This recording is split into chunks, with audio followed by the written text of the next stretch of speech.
अरे काका, आप इस चाय में क्या डालते हो? इसने तो मेरी सारी थकावट दूर कर दी।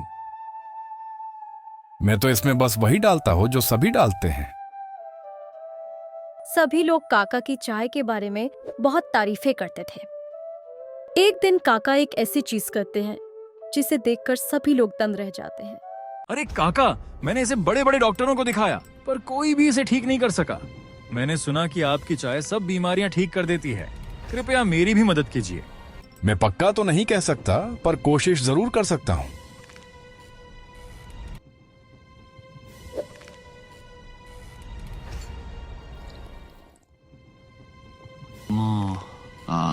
अरे ये चाय तो बहुत स्वादिष्ट है। वहाँ पर सभी लोग खड़े दंग रह जाते हैं क्योंकि काका की चाय ने एक गूंगे व्यक्ति को अपनी चाय से ठीक कर दिया। आप सच में भगवान का रूप हो काका।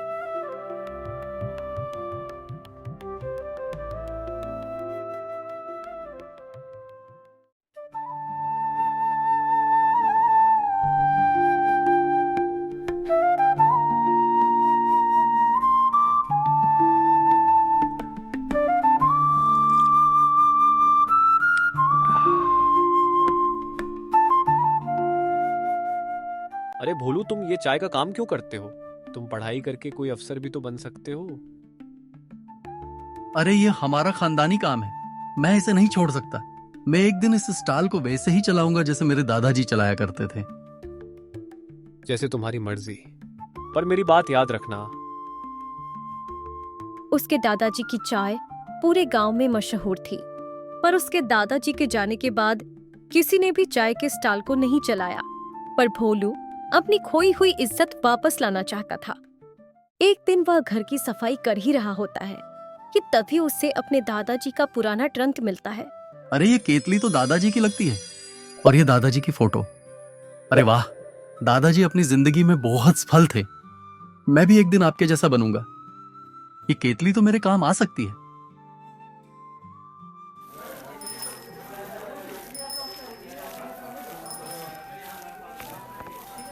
वह उस केतली को अपने साथ स्टॉल पर ले आता है। अरे एक कप चाय का बनाना।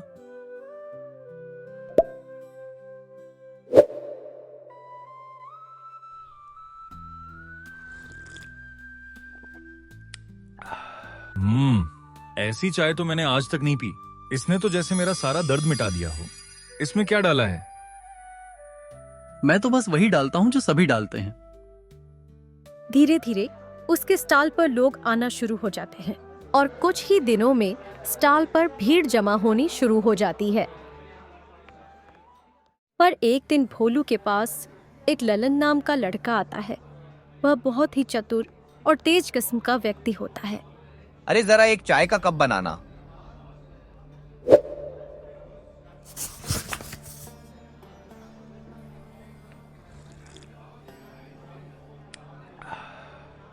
वाह, क्या बात है। इसे पीकर तो मेरी सारी थकावट दूर हो गई। अब ललन रोज भोलू के पास चाय पीने आता। वह ध्यान से देखता कि भोलू चाय को कैसे बनाता है। फिर एक दिन भोलू देखता है कि उसकी केतली गायब है। वह अपनी केतली को सभी जगह ढूंढता है, पर उसे केतली का कोई नामो निशान नहीं मिलता। दूसरी तरफ ललन अपना खुद का चाय का स्टॉल खोल लेता है। उसके पास वही केतली होती है जो भोलू के पास थी।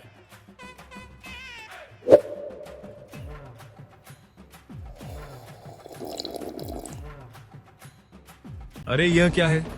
इसमें तो कोई स्वाद ही नहीं है। ऐसी चाय तो मैंने आज तक नहीं पी। अरे पर ये कैसे हो सकता है? मैंने अपनी आंखों से देखा था कि जब भोलू इस केतली में से चाय डालता तो वह चाय सबका दुख बीमारियां दूर कर देती। पर जब मैं इस केतली में चाय डाल रहा हूं तो ये तो उसका उल्टा कर रही है।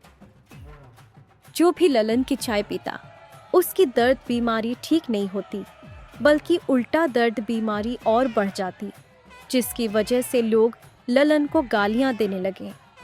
मुझे तो लगता है कि ये कुछ गलत चीज चाय में डाल रहा है। अरे नहीं भाई नहीं, मैं तो बस वही डालता हूँ जिससे चाय बढ़िया बन सके और कुछ नहीं।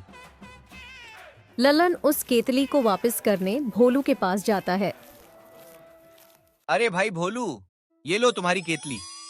और कृपया मुझे माफ करना, मैं लालच में आ गया था और लालच में मैंने तुम्हारी केतली चुराई। तुम्हारी चाय ने सबका दुख इसलिए बढ़ाया क्योंकि तुम्हारे दिल में लालच थी। ये केतली का जादू तभी चलता है जब कोई सच्चे दिल और ईमानदारी से इसे इस्तेमाल करे। चलो मैं तुम्हें इस केतली का रहस्य बताता हूं। दरअसल ये केतली मेरे दादाजी की है। एक दिन अंधेरी रात को मेरे दादाजी के पास एक बहुत ही बूढ़े बाबा आते हैं। अरे, आप इतनी रात को यहाँ क्या कर रहे हो? अगर मैं आपकी कोई भी सेवा कर सकता हूं तो कृपया मुझे बताएं। मेरे दादाजी उस योगी को खाना खिलाते हैं और रहने के लिए जगह देते हैं। सुबह जब दादाजी उठते हैं तब वहां पर वह एक केतली देखते हैं और वह उस केतली को अपने स्टॉल पर ले आते हैं। उसी दिन से दादाजी पूरे गांव में मशहूर हो जाते हैं। मुझे माफ कर दो यार, मैं आगे से ऐसा नहीं करूंगा।